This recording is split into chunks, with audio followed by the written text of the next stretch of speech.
सकाळचा भोंगा रत्नाकर औसेकर यूट्यूब चॅनलवर अवश्य पहा। सकाळचा भोंगा। माझी गाडी माझा नेता येत आहे असं। नमस्कार, आवाजांचा बादशाह रत्नाकर औसेकर सादर करीत आहे आपल्या यूट्यूबवर माझी गाडी माझा नेता। माझी गाडी माझा नेता, नेत्यांचे अंतर्मन उलगडणारा कार्यक्रम। चला राजकीय नेत्यांनो, आपल्या कार्यकर्त्यांना बोलक करा, संपर्क करा। रत्नाकर औसेकर 98 90 39 87 88 ला संपर्क करा। नमस्कार, गुड मॉर्निंग। सकाळचा भोंगा सुरू झाला मित्रांनो।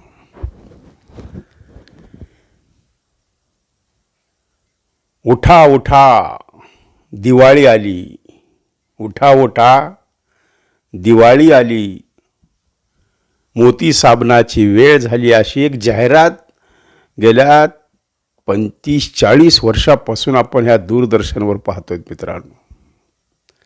दिवाळी आली की ही जाहिरात कायम कंपल्सरी आपल्या टीव्हीवर आपल्याला पाहायला मिळायची। उठा उठा दिवाळी आली, मोती साबणाची वेळ झाली। मग एवढा मोठा गोटा असा मोती साबण आमचे वडील आणायचे आणि त्या मोती साबणानं आंघोळ केल्याचं एक समाधान वेगळंच। आता त्या मोती साबणामध्ये काय आहे, त्या मोती साबणाची काय जादू आहे, पण दिवाळी म्हणलं की मोती साबण, बुटणे मोती साबण हे लावून अभ्यंग स्नान करणे, ही आपली मोती साबणाशिवाय कोणाच्याही घरामध्ये दिवाळी होईल असं मला नाही वाटत। कारण एवढं ते गाजलेलं ब्रँड आणि त्याची ती जाहिरात आणि एक मोती साबण, ही जाहिरात एवढी प्रसिद्ध आहे मित्रांनो की उठा उठा दिवाळी आली हे शब्द कानावर पडतात। पण हे 2024ची जी दिवाळी आहे, काय जे न पाहे रवी तो पाहे कवी, मला कणी खरं काय जगाच्या पुढचंच दिसायला लागतं। होय, म्हणतात ना की बाबा जो कोणीच पाहू शकत नाही तो कवी पाहतो। कवी घटकेत चंद्रावर जातो, सूर्यावर जातो, स्वर्गात जातो, नरकात जातो, पाताळात जातो, काय नाही ते कसे कलाकाराचं मन। तसं माझं एक कलाकाराचं मन आहे, कारण मी चित्रकार आहे, कलाकार आहे आणि नंतर मी आवाजाचा बादशाह झालो। पण मित्रांनो, मला महाराष्ट्रानं भरभरून प्रेम दिलं बरं का। रत्नाकर औसेकरनं आयुष्यात काय कमावलं, तर रत्नाकर औसेकर जर कोणत्याही शहरात गेला आणि जर त्याला भूक लागली तर त्या गावातला कोणीही कार्यकर्ता एक कोरभर भाकरी घेऊन त्याच्यासाठी नक्कीच येईल की हा आपला माणूस आहे, हा आपला माणूस आहे। असा हा तुमचा आपला माणूस का वाटला, तर गेली 30 वर्षापासून या महाराष्ट्रातली कोणतीही महानगरपालिका असेल, नगर परिषद असेल, ग्रामपंचायत असेल, जिल्हा परिषद असेल, ही ह्या मी पिंजून काढली, पूर्ण भ्रमण झालेलं आहे माझं। बेळगाव ते जळगाव आणि इकडं भोकर ते पालघर, म्हणजे महाराष्ट्र तर पिंजलाच, पण कर्नाटकमध्ये सुद्धा बेळगाव, इकडं सुरत बाउंड्री इथपर्यंत, म्हणजे प्रत्येक शहरात लोक ओळखतात की आवाजाचा बादशाह रत्नाकर औसेकरला। माझी गाडी एक लाल गाडी असते आणि लोक भरभरून प्रेम करतात। हा प्रचंड राजकीय अनुभव माझ्या पाठीशी आहे मित्रांनो। मी जर राजकारणावर बोलायचं ठरवलं, माझं व्याख्यान ठरवलं, तर कमीत कमी ते व्याख्यान माझं 2-2.5 तास 3 तास किती तासही चालू शकतं, एवढं प्रचंड साठा या हार्डिक्समध्ये। मग आता विचार केलाय, चला कसा आहे, भोंगा वाजतोय, भोंगा गाजतोय, मग आपली हार्डिक्स थोडी थोडी थोडी थोडी रिकामी करून लोकांना जे काही देता येईल तेवढं द्यावं। आपण काय देऊ शकतो, मी तुम्हाला काय देऊ शकणार आहे। जसं राजकीय लोक मतदानाला पैसा देऊ शकतात, दारू देऊ शकतात, मटण देऊ शकतात, खावायचं मटण, दाबा त्याच्यावर बटन, दारूचा महापूर येतो, पैशाचा महापूर येतो। मी तुम्हाला काय देणार, तर मी तुम्हाला शब्द देतो, पण ते शब्द तुम्ही ऐकताय, 20-25 मिनिट तुम्ही सहन करताय, हे माझ्यासाठी फार मोठी गोष्ट आहे मित्रांनो. मी तुमच्यासारखाच एक सामान्य रस्त्यावर फिरणारा एक सामान्य माणूस आहे. पण आज दररोज 10,000, 20,000, 30,000 लोक माझ्यासाठी 20-25 मिनिट काढतात, ही माझ्या चॅनलचं यश आहे असं मला वाटतं. आणि सगळं तुमच्या भरोशावर आहे मित्रांनो. ज्या दिवशी मला व्ह्यूज कमी येईल त्या दिवशी मी कार्यक्रम यूट्यूब बंद करणार, मी तुम्हाला आधीच सांगतो. कारण हे करायचे कोणासाठी? रोज जे 2 तास 3 तास आपण कष्ट करतो हे कोणासाठी? समाधानासाठी, आपल्या माणसासाठी. चांगले ते घ्या, जे नाही आवडलं ते सोडून द्या. आणि तुम्हाला खोटं नाही सांगत, एकदा इंदुरीकर महाराज म्हणाले होते की अध्यात्माची खाज जिरून घेण्यासाठी मी कीर्तन करतो. काय काय म्हणाले ते इंदुरीकर? अध्यात्माची खाज जिरवून घेण्यासाठी मी कीर्तन करतो. तसं कलाकाराची खाज जिरवून घेण्यासाठी मी कला निर्मिती करतो. हे भाषणं देणे, हे आवाज काढणं, हे चित्रकारिता करणे, हे व्यंगचित्र करणे, यूट्यूब तयार करणे, एडिटिंग करणे, व्हिडिओ करणे, रील्स करणे, सोशल मीडिया करणे, हे सगळं माझी खाज जिरवतोय मी. आणि मित्रांनो, एवढा प्रचंड राजकीय दांडगा अनुभव पाठीशी आहे, त्यामधून मला ही एक आजची स्लोगन सुचलेली आहे. उठा उठा शिमगा आला, पैसा दारूचा महापूर आला. कारण एक दिवशी मी कोल्हापूरच्या निवडणुकीमध्ये होतो. असंच नवरात्राची वेळ होती, महानगरपालिकेची निवडणूक लागली होती. आणि गोपीनाथराव मुंडे साहेबांनी अगदी जाहीर सभेत त्या महालक्ष्मीच्या मंदिरातील पटांगणात सभा झाली होती. आणि जाहीर सभेत गोपीनाथराव मुंडेंनी सर्व कार्यकर्त्यांना कानपिचक्या दिल्या होत्या. अरे बाबांनो, दररोज 1,000 बकऱ्यांचा बळी चाललाय, एवढे देऊ नका रे बाबांनो, नवरात्र चालू. काय म्हणजे बघा तुम्ही, एक राजकारण कसं आहे. जसं आपल्याकडं जेवणावळी खेड्यापाड्याने लग्नाच्या होतात, तसं कोल्हापूर ह्या साईडला मटणाच्या आणि बकऱ्याच्या जेवणावळी असतात. पडदे लवलो हांडे शिजत असतात. आणि का तर ते समजून घ्यायचे की निवडणुका आल्या. तर तसं दारूचे दुकानं जर फुल चालायला लागले, मुलं जर झुंगत घरी यायला लागली, काय हे राजकारण आहे. आणि प्रत्येक उमेदवाराकडं दारू पार्ट्यासाठी एक स्पेशली फंड असतो, हे मी अनुभवलेलं आहे. काही टक्के त्यांनी ते स्पेशल त्याच्यासाठीच ठेवलेले असतात. ते तुम्हाला सप्लाय करणारे लोक ते आधीच ठरलेले असतात. ते कुठून उचलायचा माल, कुठं टाकायचा, कोणत्या शेतातून कोणाच्या शेतात ठेवायचा, मग त्या कुठं कसं वाटप करायचं, काय प्रत्येक प्रभागातल्या त्या नेत्याला एक सांगितलेलं असतं की तुझ्या प्रभागात पार्ट्या काढणाऱ्या मुलांची यादी तयार कर, की तुला किती बाटल्या पाहिजे, तुला किती दारू पाहिजे. आणि खरंच मला हे सगळं तुम्हाला बोलावं का वाटतंय मित्रांनो, तर कुठंतरी आईबापांचे डोळे मला उघडायचे आहेत की तुमचा तरुण मुलगा जर संध्याकाळी प्रचाराहून घरी आला, हा विषय मला आत्ताच का घ्या वाटला, तर या दिवाळीत निवडणुका आलेल्या आहेत म्हणून मी बोलतोय. कुणाला रुचेल, कुणाला नाही रुचणार मित्रांनो, मला माफ करा. पण मी तुम्हाला एकच सांगतो की तुमचा मुलगा प्रचाराहून घरी आल्यानंतर त्याच्या तोंडाचा उंगून वास घ्यायचा. वास तर येत नाही, तो दारू तर पित नाही, तो बियर तर पिला नाही. कारण याची किशोरवयीन पिढी मोबाईल पिढी आहे, हायटेक पिढी आहे. जे 25व्या-30व्या वर्षात बघायला पाहिजे ते त्यांना अवघ्या वयाच्या 10व्या-11व्या वर्षी बघायला मिळते मोबाईलवर मित्रांनो. एवढी प्रचंड ताकदीनं वेगवान पुढे सरकलेली ही पिढी आहे. काय जगातलं सगळं त्यांना ह्या एका डब्यामध्ये, एवढ्या छोट्याशा हाता एवढ्या पॉकेटमध्ये, मोबाईलमध्ये त्यांना जग सामावलेले. गुगल त्यांच्या हातात आहे आज. एवढी प्रचंड पिढी आहे. आणि मग ते नशा, झिंक, किक मारणे, सुपारी, काय पुडी, बियर, दारू, काय, आणि अशा ह्या पार्ट्या, आणि सगळं याला स्रोत काय आहे, तर ह्याला राजकारण हा स्रोत आहे. मित्रांनो, थोडं मी कडवट बोलते, मला माफ करा. का तर ह्या राजकीय लोकांकडं काही अशी कार्यकर्त्यांची फळी असते की जी कार्यकर्त्यांची फळीच व्यसनाधीन करण्यासाठीच ते स्क्वॉड नेमलेला असतो, की त्याचं कामच असतं त्या त्या प्रभागातले तरुण मुलं हेरायचे आणि त्या तरुण मुलांना दारू पोचवायची. मग प्रत्येकाचा ब्रँड कोणता आहे, त्याचा ब्रँड स्वतःला लिहून घेतला जातो. एवढंच नाही, काही कुपन्स दिले जातात की हे कुपन घेऊन अमुक अमुक दुकानात जायचं, तू तुझा ब्रँड घेऊन टाकायचा, बाकी बिल आमच्या आम्ही बघून घेऊ ते कसं पोचवायचं त्या दुकानदाराला. इथपर्यंत ह्या उमेदवारांची असते. मित्रांनो, राजकारण हा काय आता पूर्वीचा उत्सव राहिलेला नाही. राजकारण हा शिमगा झालेला आहे. पैसा फेको तमाशा देखो. खरंच खोटं नाही सांगत. आता एवढ्या लाडक्या बहिणीने ह्यांनी पैसे वाटलेले आहेत ना, लाडक्या बहिणी आनंदित झाल्यास तुम्हाला वाटतं? या लाडक्या बहिणी पुन्हा वाट बघणारच.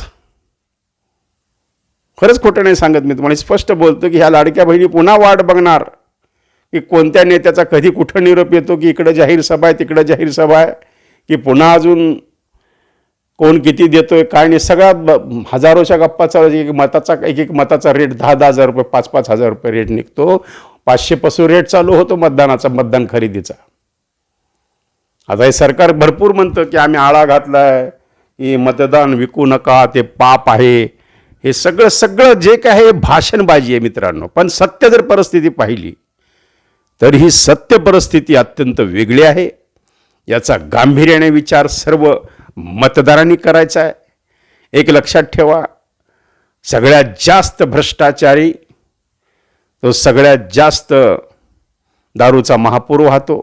जो सगळ्यात जास्त फ्रॉड करणारा नेता उमेदवार होऊ शकतो, तो सर्वात जास्त पैसा वाटतो. हे आजपर्यंतच्या माझ्या राजकीय जीवनातला माझा अनुभव मी तुम्हाला सांगतो. एक काळ होता हो की ज्या काळामध्ये पैसा लागत नव्हता निवडणुकीला. अगदी म्हणजे आता ह्या गोष्टी झाली 40 वर्ष, की त्या काळातली परिस्थिती वेगळी होती राजकारणात. एक स्तर होता राजकारणाचा, एक वैचारिक मर्यादा होती की कोणावर किती टीका करायची. आता या उमेदवाराचे कपडे काढायला दुसरा उमेदवार अगदी तयार आहे मित्रांनो, खोटं नाही सांगत. आणि सध्या तर एक अत्यंत विदारक चित्र मला ह्या राजकारणामध्ये दिसतंय की प्रत्येक राजकीय नेत्याच्या महत्त्वाकांक्षा वाढलेल्या आहेत. नगरसेवकाला डायरेक्ट आमदारच व्हायचं आहे.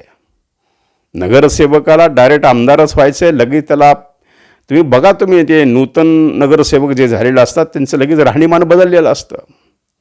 बरोबर आहे का नाही? निवडणुकीतून नगरसेवक निवडून येतो त्यावेळेस त्या नगरसेवकाचं वजन अवघे 50-60 किलो असतं आणि 2 वर्षात त्याचं वजन डायरेक्ट 100 किलोच होतं.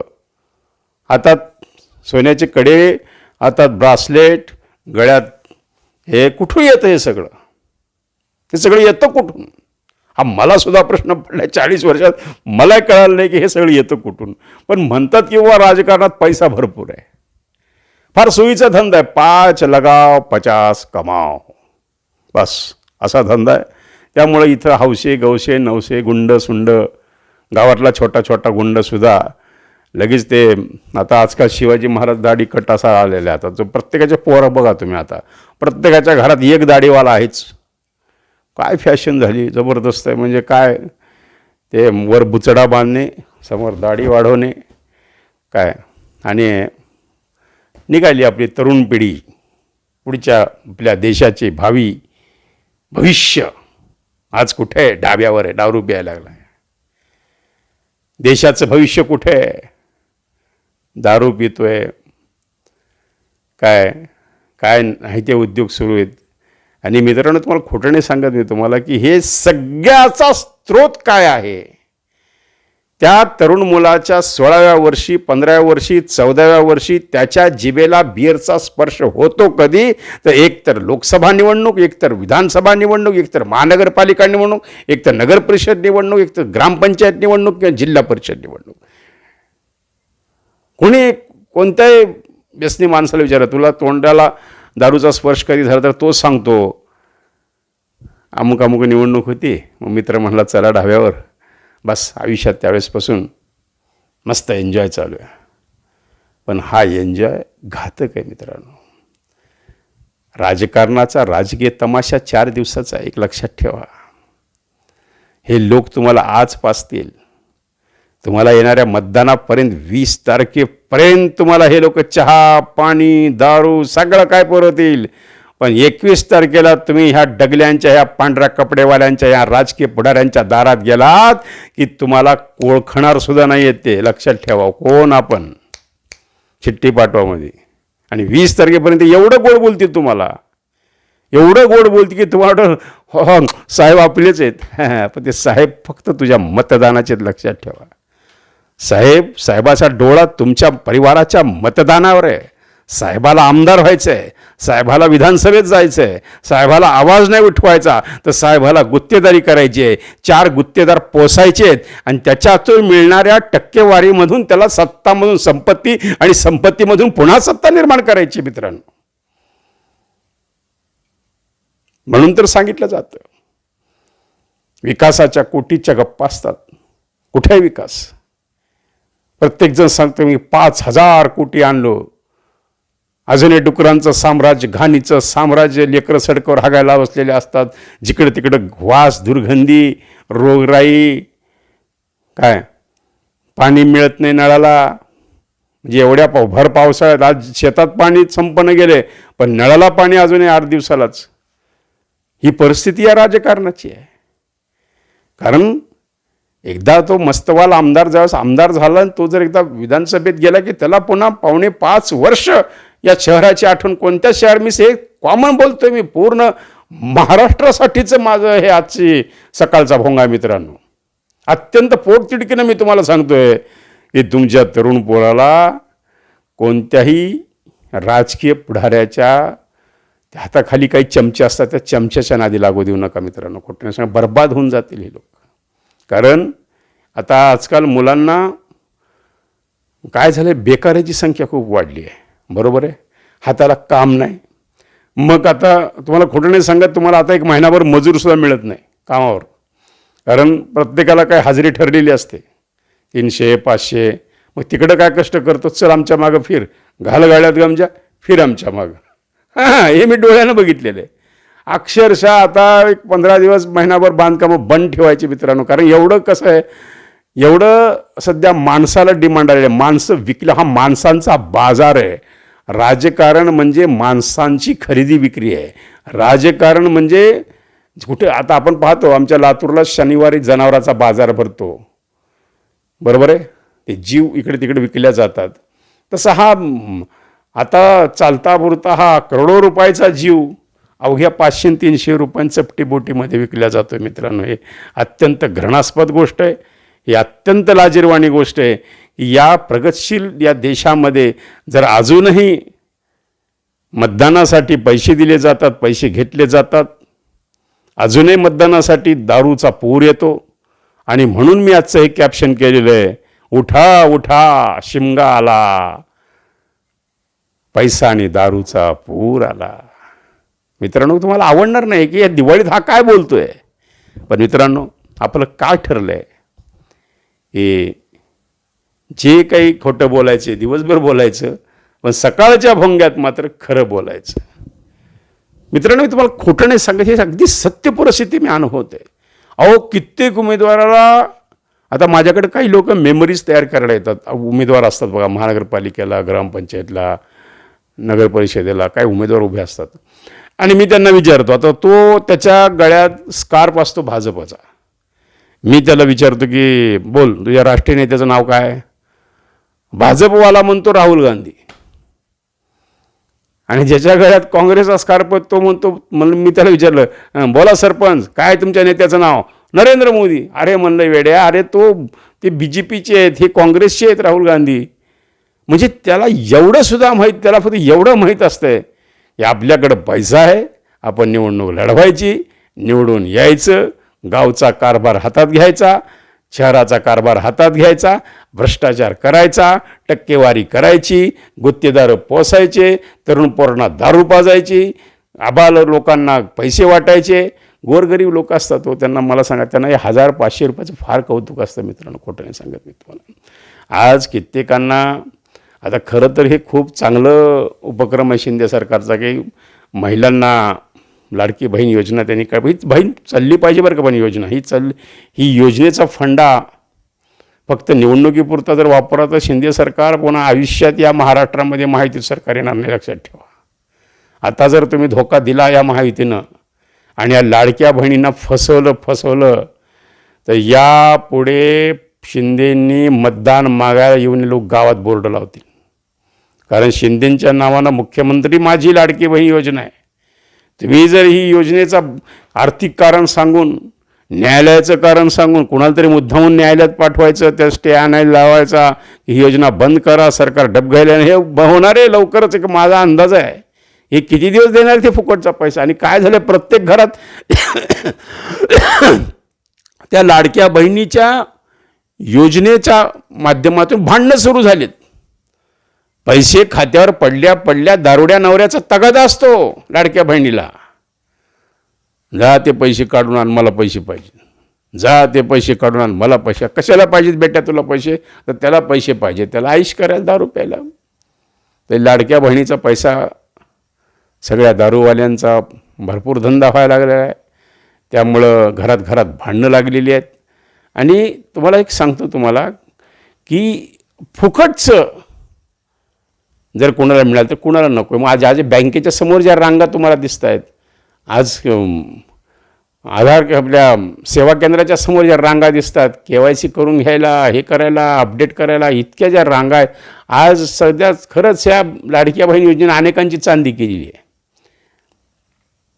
आणि प्रचंड प्रमाणात यामध्ये पैशाची उलाढाल. आता खरं म्हणजे खूप चांगलं आहे की ही लाडकी बहीण योजनेमधून महिलांच्या हातात पैसा आला.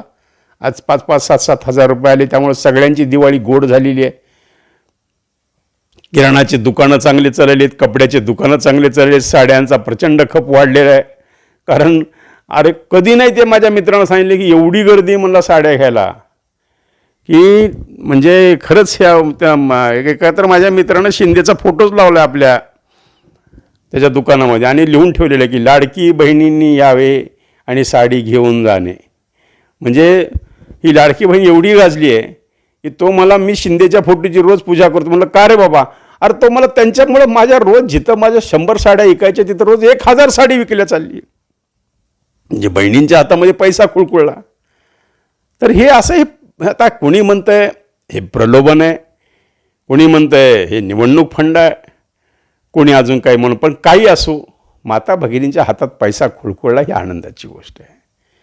आता काँग्रेसवाल्यांनी किती जरी बोंबा ठोकल्या की ही योजना फसवी आणि तेच आता आमच्या लातूरमध्येच बघा ना, याच धीरज देशमुख आपले आमदार आहेत आणि जिल्हा मध्यवर्ती बँकेचे चेअरमन आहेत, बरोबर आहे. आणि ही योजना शिंदे सरकारची. आणि त्यांनी अगदी सगळ्या माता भगिनींना सांगितले की तुम्ही तुमचं खातं आमच्या बँकेत अगदी नाममात्र पैशामध्ये काढा, अगदी 5-50-100 रुपयामध्ये तुमचं खातं. जिथं नाही तर एरवी खातं काढायला 1000-2000 रुपये लागतात. तर तिथं अगदी म्हणजे अशा सवलती देऊन लाडक्या बहिणींना आपले खातेदार केलेत. आणि लगेच दुसऱ्या दिवशी स्टेजवर जाऊन त्या लाडक्या बहिणीवर टीका. हे असं दुटप्पी धोरण सध्या चालू आहे मित्रांनो. आणि आता मला थोडंसं हे सगळं तुम्हाला वाटत असेल आवसेकर हे सकाळी आज हे शिमगा काय लावलं. दिवाळीसारखा एवढा चांगला सण आहे आणि खरंच आपण दिवाळी तर दरवर्षीच मनवतो मित्रांनो, पण ह्या वर्षीची दिवाळी जरा विशेष आहे. आता यावर्षी या दिवाळीला फराळांच्या पार्ट्या सुरू होत्या. बिलकुल फराळ करा, कोणाला सोडू नका, तो आपलाच पैसा आहे. प्रत्येक वार्डामध्ये फराळाच्या पार्ट्या निर्माण होतील, त्या ठिकाणी नेता येणार, बरोबर आहे. पुन्हा सांगितलं जाणार की तिथं माझा बोर्ड लावा, माझं बॅनर लावा. आणि आता हे गल्लोगल्ली वार्डानी खेड्यापाड्यानी दिवाळीची भोजनाची सोय केली जाईल. पाहिजे ती पुरवलं जाईल, ज्याला जे पाहिजे ते सगळं पुरवलं जाईल. आणि कोणीकडून तर त्यांना आता मतदान मागायचं आहे. आणि पुढच्या दिवाळीला मात्र हा कोणीही नेता तुम्हाला इथं सापडणार नाही आपल्या तुमच्या त्या मतदारसंघामध्ये. तो निवांत आपला आयश करत त्याचं सिंगापूरला कुठंतरी लांब निघून जाईल. तो म्हणाल आता ही दिवाळी मला बाहेर साजरी करू द्या, गेली दिवाळी माझी होळी झाली. खरंच सांगतो तुम्हाला. पण हे मी स्पष्ट बोलणारा माणूस आहे. मला मी ठरवलेलं आहे, मला जे काही वाटतं ते आपण लोकांसमोर ठेवायचं. तुम्हाला जर वाटलं की ह्याच्यात काही खोटं बोलतो आहे मी, मित्रांनो, माझा कान धरायचा अधिकार तुमचा आहे. पण मी जर कुठं सत्य बोलतो असं तुम्हाला वाटत असलं, एक माझा अधिकार आहे. मी रोज तुमच्यासाठी 2 तास देतो, तुम्ही माझ्यासाठी 1 सेकंदसुद्धा लागत नाही, फक्त लाईक दाबायला. एवढं लाईक दाबा, सबस्क्राईब करा आणि आपापल्या या सर्व मित्रांना शेअर करा. कारण जेवढं चॅनलला तुम्ही लाईक्स देताल, जेवढं चॅनल मोठं होईल, जेवढे सबस्क्राईब वाढतील, तेवढा आपला पसारा वाढत जाईल, तेवढा मला पण उत्साह वाढत जाईल ना. कसं असतं, एखाद्याला जर आपण एखादी कला चांगलं करताना त्याचं कौतुक केलं, मला कौतुकाची गरज नाही हो, मला फक्त लाईक्स पाहिजे, एक लाईक पाहिजे. बरोबर आहे का नाही? मला कॉमेंटची, मी मुद्दाम कॉमेंट्स आप का करतो, कारण मला खरंच सांगतो, हे वाचायला माझ्याकडे वेळ नाही मित्रांनो. पुन्हा तुम्हाला वाटतं की आमचे कमेंट्स का वाचली नाही, तुम्ही उत्तर का दिलं नाही, हे असं काही अनुभव आल्यामुळं मी थोडंसं कमेंट आप करतो, मला माफी असावी. कारण मला वाटतं मी जे बोलतो आहे पोट तिडकीनं बोलतो, तुमच्या चांगल्यासाठी बोलतो आहे. काही जे चांगलं वाटतं आहे ते घ्या, जे नाही रुचत ते सोडून द्या. पण मित्रांनो, थोडंसं आता आपण या राजकारणाकडे येऊया. आता राजकारण एक नवीन फंडा झाला आहे की राजकारण हा धंदा केला आहे काही लोकांनी. धंदा, काही लोकांचा धंदाच आहे. निवडणुकीला उभे राहणे, 2-4 बॅनर लावणे, काय 10-20,000 5-50,000 फॉर्म खरेदी करणे आणि नंतर त्या मोठ्या नेत्याला ब्लॅकमेल करणे, किंवा पक्षाला ब्लॅकमेल करणे.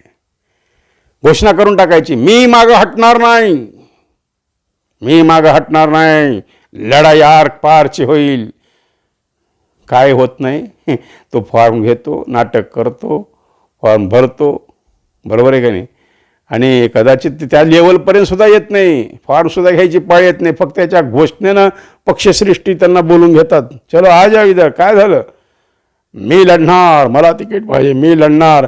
आणि नंतर तलवार ती मॅन होऊन जाते. का तर त्याला सृष्टीकडून शब्द पाहिजे असतो की पुढचं माझं काय, पुढे माझं काय भविष्य आहे. मग सृष्टी सांगते, तू यांना निवडून आण, तुझं काय बोलायचं आम्ही करू, आमच्यावर भरोसा ठेव. आणि हा त्यांच्यावर भरोसा ठेवून सगळं काय करतो, त्याला निवडून आणतो, त्याच्यासाठी पैसा खर्च करतो, ज्याला विरोध करायचा आहे त्याच्याच गाडीत हा बसतो, प्रचार करतो, त्याला निवडून सुद्धा आणतो. पुन्हा सृष्टी विचारते, बोला आता काय. मग हा म्हणतो, साहेब तुम्ही मला शब्द दिले. इतर शब्दाला काही किंमत नाही मित्रांनो. राजकारणामध्ये राजकारण हे नंबर 1चा खोटारडा धंदा आहे, नंबर 1चा फसवेगिरीचा धंदा आहे, नंबर 1चा आजची वेळ मारून नेण्याचा धंदा आहे. आणि या राजकारणामध्ये शब्दाला किंमत एकदम शून्य आहे. हे माझा 40 वर्षाचा राजकीय अनुभव घेऊन मी तुम्हाला बोलतो आहे.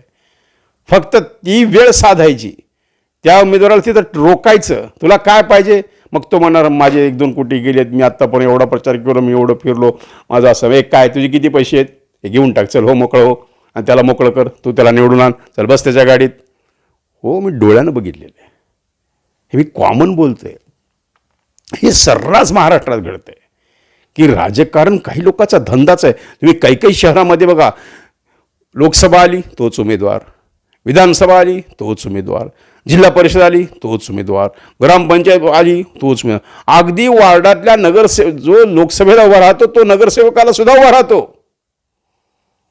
हा, एवढा राजकारणाचा किडा आणि एवढा छंद या महाराष्ट्रातल्या काही तथाकथित, मी जे बोलतोय ना, मॅनेज राजकारण, त्या मॅनेज राजकारणाला लागलेलं आहे.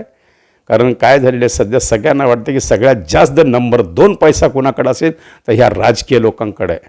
कारण एकतर या लोकांना संरक्षण पक्षाचं असतं, या लोकांना संरक्षण पोलिसांचं असतं, या लोकांना संरक्षण ईडीचं असतं, या लोकांना संरक्षण CBIचं असतं.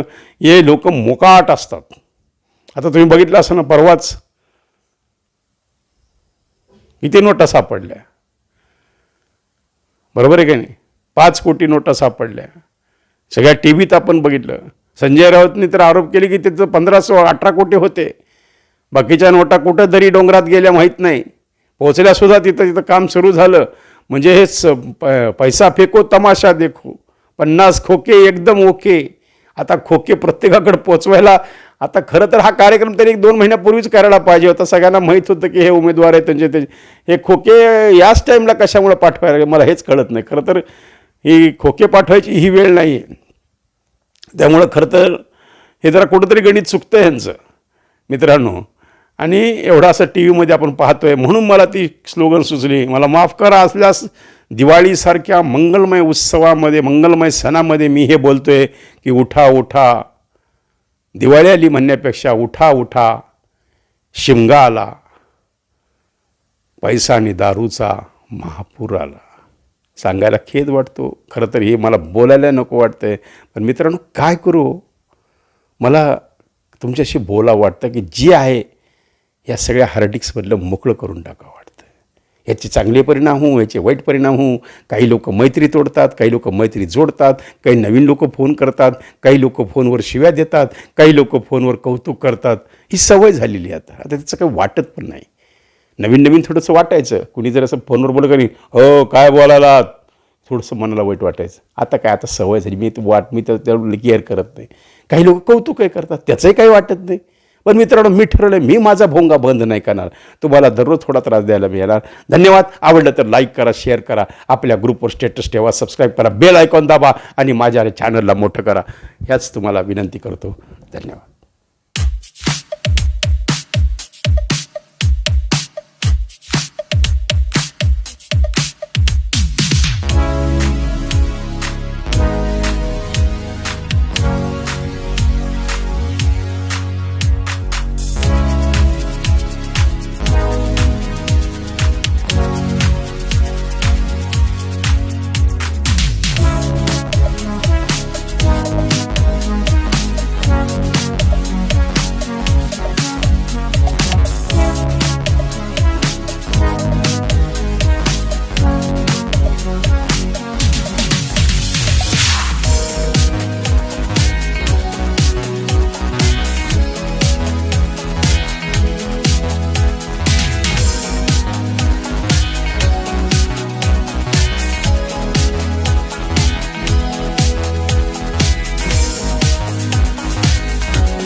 आवाजाचा बादशाह रत्नाकर औसेकर यांच्या यूट्यूब चॅनलला लाईक करा, सबस्क्राईब करा आणि आपापल्या ग्रुपवर शेअर करा. चला आपल्या मोबाईलवर सर्वप्रथम आमचा कार्यक्रम मिळवण्यासाठी सहकार्य करा. Ratnakar Ausekar YouTube channel.